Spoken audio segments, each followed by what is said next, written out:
চলে এলাম অন্য আর একটা ভিডিও নিয়ে। আজকে আমি বিজ্ঞানের উপর একটা ভিডিও তোমাদের জন্য করেছি, ভীষণ প্রয়োজনীয়, সকলেই দেখো। এবং শুধু স্টুডেন্ট কেন, আমি চাই সবাই আবাল বৃদ্ধ বনিতা সবাই ভিডিওটি দেখুক। আমাদের জানা উচিত, আমরা তো প্রত্যেকেই জানি রিসেন্টলি একটা ঘটনা ঘটেছে যে রাম নবমীর দিনে একটি বিশেষ সময়ে রামলালার মূর্তিতে কপালে নাকি সূর্য তিলক দেখা গেছে, যাকে বলা হয় সৌর তিলক। কি বন্ধু, তাই তো? এই সৌর তিলক ব্যাপারটা যে যেভাবে নিচ্ছে, অনেকেই বলছে যে এটা একটা অলৌকিক ঘটনা।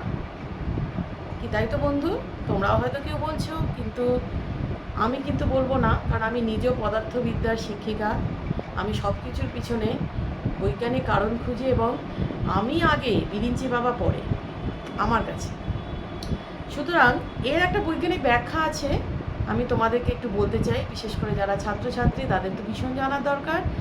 কারণ আমরা এই যুগে দাঁড়িয়ে যদি বলি অলৌকিক ঘটনা, এটা ঠিক নয় বন্ধু। আচ্ছা, আমি এই ভিডিওটা শুরু করার আগেই তোমাদের বলে দিচ্ছি যে আমি শুভশ্রী, আমার নাম ডক্টর সোমা বসু। শুভশ্রী আমার প্রচলিত নাম, মানে এই নামই আমি পরিচিত সবার সঙ্গে। আমার ইউটিউব চ্যানেলটির নাম rise and shine with Subhashree. তোমাদের সঙ্গে আমি বিভিন্ন মোটিভেশনাল ভিডিও শেয়ার করি। আজকে আমি চলে এসেছি একটু সায়েন্টিফিক ভিডিও নিয়ে, যেটা আমার ভীষণ প্রিয়। তাহলে এই রামলালার মূর্তিতে তার কপালে যে সৌর তিলকটা তৈরি হয়েছিল, সেটা কিন্তু বন্ধু কোনো অলৌকিক ঘটনা নয়, এটা পুরোপুরি বিজ্ঞানসম্মত তৈরি করা হয়েছে। একটু অবাক হলে কি? হ্যাঁ, তৈরি করা হয়েছে। কিভাবে তৈরি করা হয়েছে সেটাই আমি আজকে তোমাদের বলবো। আরেকটা জায়গায় হয় জানো তো, কোলাপুরের, মহারাষ্ট্রের কোলাপুর শুনেছো তো না?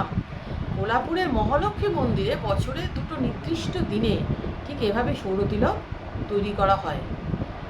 আর কোণারকের যে সূর্য মন্দির আছে না, কোণারকের সূর্য মন্দিরেও এরকম জ্যামিতিকভাবে সৌরর প্রতিফলন সৃষ্টি করে সৌরতিলক তৈরি করা হয় সূর্য মন্দিরে, সূর্য মূর্তিতে। এখন অবশ্য নিরাপত্তার কারণে মন্দিরের মূল ফটক বন্ধ, সেই জন্য অনেকে সেটা জানতে পারছেন না। কিন্তু অ্যাকচুয়ালি অলৌকিক বলে কিছু নেই বন্ধু, সবটাই কিন্তু বৈজ্ঞানিক কারণ। তাহলে আমরা কাম টু দ্য পয়েন্ট। পয়েন্টটা এটাই যে রামলালার কপালে যে সৌরতিলকটা তৈরি হয়েছিল, ঠিক কটার সময় হয়েছিল? সকাল 11টা 58 মিনিটে। কটায়? সকাল 11টা 58 মিনিট।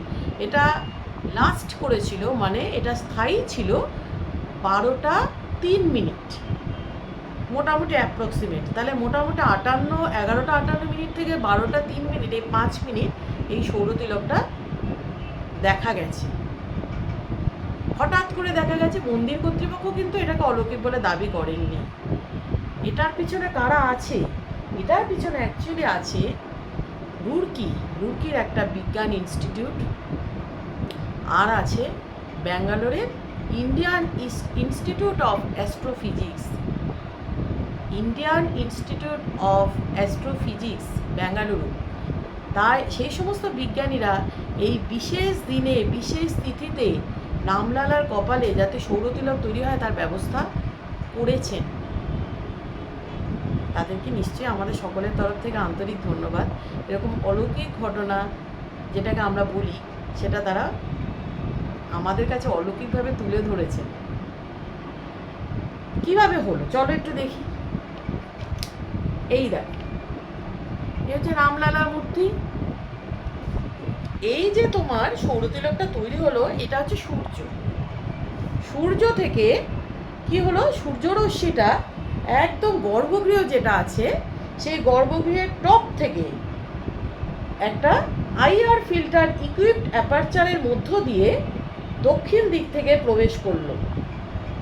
দেখো, দক্ষিণ দিক থেকে আইআর ফিল্টার ইকুইপড অ্যাপারচার, ফিজিক্সের লোকজন খুব ভালো করেই জানে।